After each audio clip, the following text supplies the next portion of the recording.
भगवान कृष्ण भक्त मीराबाई की कथा। मीराबाई जयंती पर विशेष कथा। मीराबाई के बाल मन में कृष्ण की ऐसी छवि बसी थी कि किशोरावस्था से लेकर मृत्यु तक उन्होंने कृष्ण को ही अपना सब कुछ माना।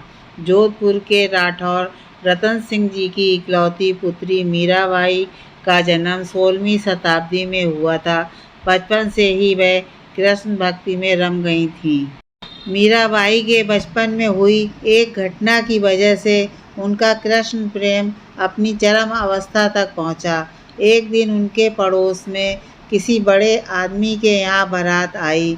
सभी औरतें छत पर खड़ी होकर बारात देख रही थीं। मीरा भी बारात देखने लगी।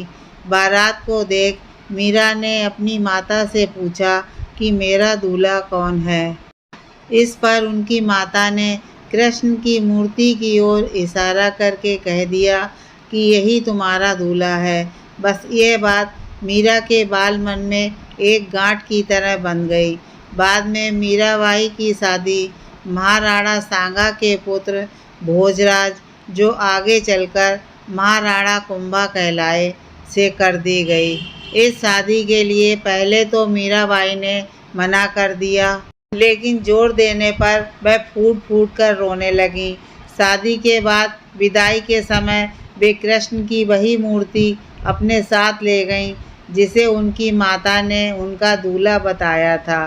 ससुराल में अपने घरेलू कामकाज निपटाने के बाद मीरा रोज कृष्ण के मंदिर चली जाती और कृष्ण की पूजा करती, उनकी मूर्ति के सामने गाती और नृत्य करती। उनके ससुराल वाले तुलजा भवानी यानी दुर्गा को कुल देवी मानते थे। जब मीरा ने कुल देवी की पूजा करने से इनकार कर दिया तो परिवार वालों ने उनकी श्रद्धा भक्ति को मंजूरी नहीं दी। मीराबाई की ननद उदाबाई ने उन्हें बदनाम करने के लिए उनके खिलाफ एक साजिश रची। उसने राणा से कहा कि मीरा का किसी और के साथ गुप्त प्रेम है और उससे मीरा को मंदिर में अपने प्रेमी से बात करते हुए देखा है। राणा कुंभा अपनी बहन के साथ आधी रात को मंदिर गया। वह मंदिर का दरवाज़ा तोड़कर अंदर पहुंचा और देखा कि मीरा अकेले ही कृष्ण की मूर्ति के सामने परम आनंद की अवस्था में बैठी मूर्ति से बातें कर रही थी और मस्ती में गा रही थी। राणा मीरा पर चिल्लाया, मीरा, तुम जिस प्रेमी से अभी बातें कर रही हो उसे मेरे सामने लाओ। मीरा ने जवाब दिया, वह सामने बैठा है, मेरा स्वामी नैन चोर जिसने मेरा दिल चुराया है। और वह समाधि में चली गई। इस घटना से राणा कुंभा का दिल टूट गया, लेकिन फिर भी उसने एक अच्छे पति की भूमिका निभाई और मरते दम तक मीरा का साथ दिया। हालांकि मीरा को राजगद्दी की कोई चाह नहीं थी, फिर भी राणा के संबंधी मीरा को कई तरीकों से सताने लगे। कृष्ण के प्रति मीरा का प्रेम शुरुआत में बेहद निजी था, लेकिन बाद में कभी कभी मीरा के मन में प्रेमानंद इतना उमड़ पड़ता था कि वह आम लोगों के सामने और धार्मिक उत्सवों में नाचने गाने लगती थी। वे रात में चुपचाप चित्तौड़ के किले से निकल जाती थीं और नगर में चल रहे सत्संग में हिस्सा लेती थीं। मीरा का देवर विक्रमादित्य, जो चित्तौड़गढ़ का नया राजा बना, बहुत कठोर था। मीरा की भक्ति, उनका आम लोगों के साथ मिलना जुलना और नारी मर्यादा के प्रति उनकी लापरवाही का उसने कड़ा विरोध किया। उसने मीरा को मारने की कई बार कोशिश की।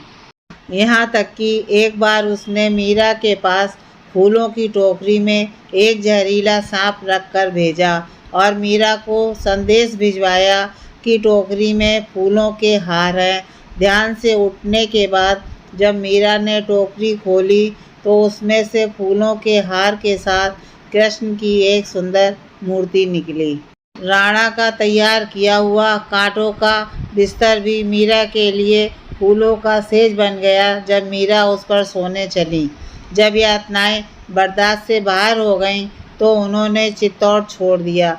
वे पहले मेड़ता गईं, लेकिन जब उन्हें वहाँ भी संतोष नहीं मिला तो कुछ समय के बाद उन्होंने कृष्ण भक्ति के केंद्र वृंदावन का रुख कर लिया। मीरा मानती थी कि वह गोपी ललिता ही है जिन्होंने फिर से जन्म लिया है। ललिता कृष्ण के प्रेम में दीवानी थीं।